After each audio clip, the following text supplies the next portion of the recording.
Hey guys, welcome back to Buzzer2Buzzer.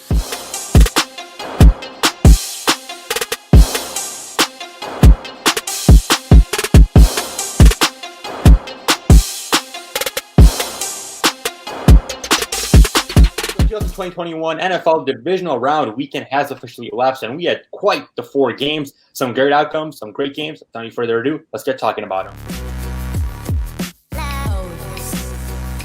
All right, guys, the first game which we're going to be talking about and analyzing is going to be the one between the Los Angeles Rams and the Green Bay Packers, in which the Packers and Aaron Rodgers just walked over the Rams just like that. Aaron Rodgers' Davante Adams connection was too good, and the Rams ended up losing 18-32. The Packers moving on to see the Buccaneers in the NFC Championship. Our thoughts?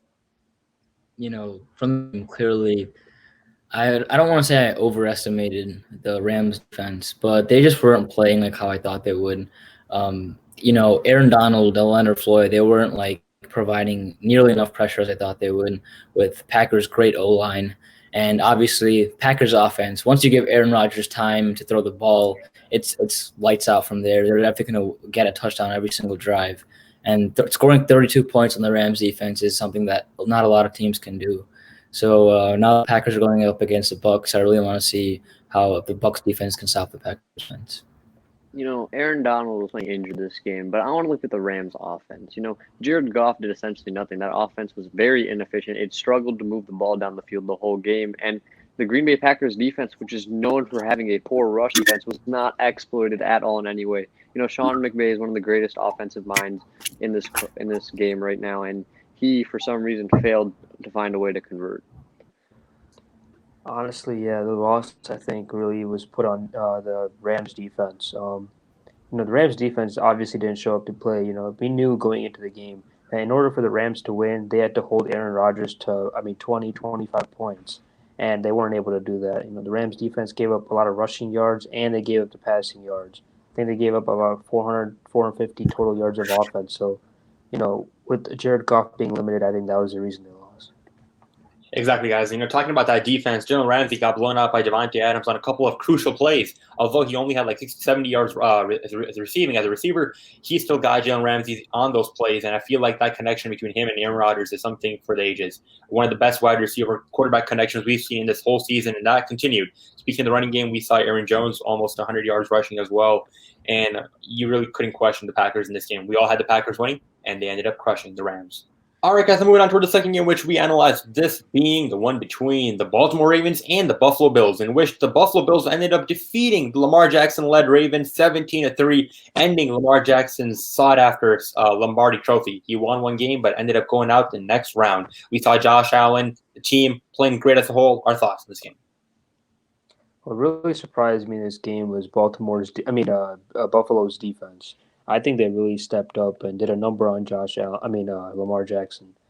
They sacked him a lot. They didn't let him run the ball outside the numbers, and overall they kept him in check. And obviously that pick six was huge at towards the end of the game there. But yeah, I think if this Bills defense keeps on playing like this, they might be Super Bowl bound. Yeah, this was a game that really surprised me. You don't really see the Ravens offense getting absolutely I guess they had nothing working for them. Only 3 points throughout the whole game. They're considered a good offense, and their defense honestly did their job in terms of they couldn't do much more stopping Josh Allen. He didn't have an insane game or anything like that. So I think their offense just got absolutely shut down, and I think they have things to work on in the offseason and prepare for next year. What scares me is that this Buffalo team is ranked number 1 in offense, adjusted for strength of schedule, and to put up 10 points because the other 7 came from a pick six. It's a very frightening thing to see. So for this Bills team, when they're playing the Chiefs next week, the offense needs to be firing at all cylinders. The defense played amazing. When you keep Lamar Jackson, that Ravens offense, to 3 points, you should be very proud of yourself. And so going into practice, they definitely need to focus on offense and make sure that they can match. Exactly, guys. And I think one of the things is that you also got to take into consideration the coaching. The Ravens won a playoff game for the first time since their Super Bowl run with Lamar Jackson this past 2 weeks. But I feel like that they got to keep on evolving their game, get on better. We saw the run game to a certain extent, but although it did not snow, Lamar Jackson, he left early with concussion. We didn't really get to see him finish out strong, leading to this whole catastrophe of them losing out this game. But the defense is there. I think the main problem was the offensive line. Other than that, the Bills moving on. All right, guys, moving on towards the third game, which we predicted last week, that being between the Cleveland Browns and the Kansas City Chiefs. And that was a game which kept us on the edge of our seats till the very end, with Baker Mayfield almost leading the comeback when we saw Patrick Mahomes, hopefully he's all good, go out with currently in concussion protocol as well. Then came in a guy named Chad Henne, who proved anything was possible. Our thoughts on this game? When Patrick Mahomes went out with that concussion, I really thought the Browns were going to cruise control to victory there. The Chiefs' offense obviously wasn't the same without Mahomes, but I was surprised by the Browns' offense, really, and their lack of efficiency at the end of the game. They didn't run the ball like they have been all season. Baker had a decent game, but he didn't do enough to win, and I think, going into the offseason, they're really going to have to figure out, is Baker Mayfield the franchise quarterback? The Chiefs' defense definitely showed that it can be big when it's needed to be. They shut down the Browns' offense, limiting them throughout the whole game. Really, this team is a much better team offensively, and this Chiefs defense, they found a way to stop them, which was very impressive, especially with Patrick Mahomes out of the game. So I know Patrick Mahomes is out in the third quarter, but I still think the Browns defense deserves some credit. It's not like the Chiefs offense popped off like they do every single game. And like Arian said, when the Chiefs have a backup quarterback, I really think that was the Browns' time to take that lead, get the win, a free win, if anything. And they just didn't step up, and they couldn't obviously beat the Chiefs. So hope Patrick Mahomes is better for the matchup against the Bills. But yeah, it was a pretty good game though, regardless. For sure, that we almost got to see sort of that comeback of the Texas A&M and Texas Tech game and the Oklahoma game between Pat Mahomes and Baker Mayfield. But hopefully Patrick Mahomes is all good. I think the main thing which this game came down to was the coaching. Remember that 4th and 1 call? Even Tony Romo was going, no way, and he can predict every play before it even happens, right? That gutsy call by Andy Reid on that 4th and 1 to throw the ball on such a crucial play, I think that just captivates the game. Andy Reid, Patrick Mahomes, hopefully he's all good. The Chiefs going on. All right, guys, and now moving on towards the final game, which we predicted and are analyzing, that being between the Tampa Bay Buccaneers and the New Orleans Saints.